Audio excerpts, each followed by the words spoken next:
Well, we are living in a region which represents 60% of the world population, meaning that I'm very confident about the capacity of this region to develop, to reactivate the growth rate. Actually, the reopening of post-COVID borders will be an opportunity to develop trade and people-to-people exchange. At the same time, I think we have to be very cautious because of two factors. The first factor is obviously the possibility of seeing new geopolitical tensions in the region. As we know that we have some hotspots like the Korean Peninsula or the South China Sea. And as a matter of fact, what we see at the moment in Europe with the invasion of Ukraine by Russia. Another concern we also have to keep in mind is what I will call the global challenges, like obviously the climate change and biodiversity. I mean, these are priorities we have to address, and obviously this will have an impact on the way the region will be able to reach sustainable development.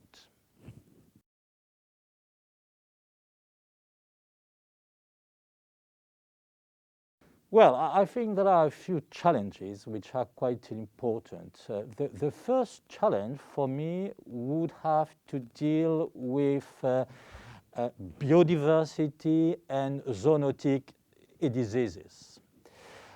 We know that about half of the biodiversity hotspots in the world are in this region. I think 17 out of 36.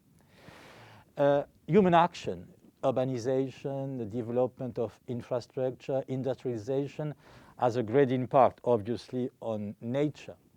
And we have seen with COVID some kind of a backlash of this situation on human health. So it means that animal health, human health are directly interlinked.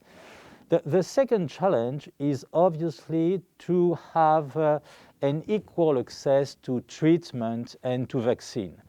Obviously, we are heading to the end of the crisis, but the crisis, the pandemic is still there. And obviously, all the countries are not equal as far as vaccination is concerned. Of course, we are heading, as I said, to the end of a crisis, but vaccination, equal access to treatment and vaccine is important. The third challenge maybe is what I would call the stagnation and in some cases the backsliding of our efforts to reach the 2030 objective.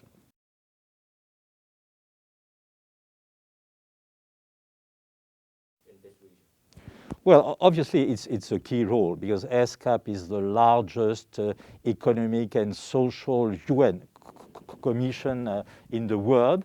Well, basically, because I said it represents 60% of the world population, because there are many stakeholders, important stakeholders who are members of this forum. So it has to be a bridge to create opportunity to discuss.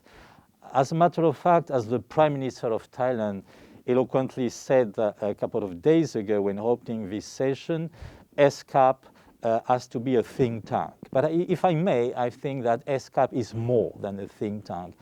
Actually, it can be a laboratory, not only to think, to propose ideas, but also to act.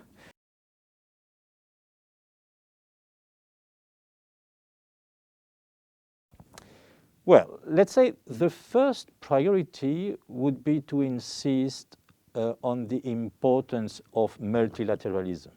And it's not only a word.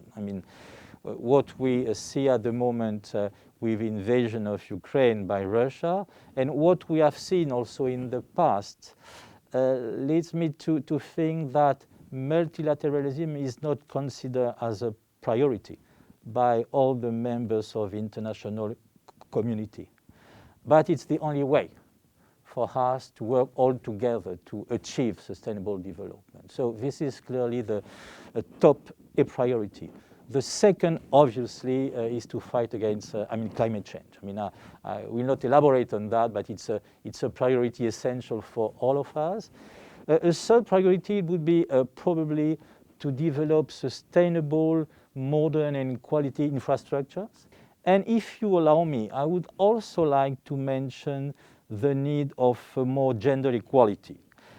Gender equality is not only a question of human rights, it's also a question of sustainable development. We have to have everybody on board, and women obviously have a key role to play. And I think that ESCAP can also foster more gender equality in the region.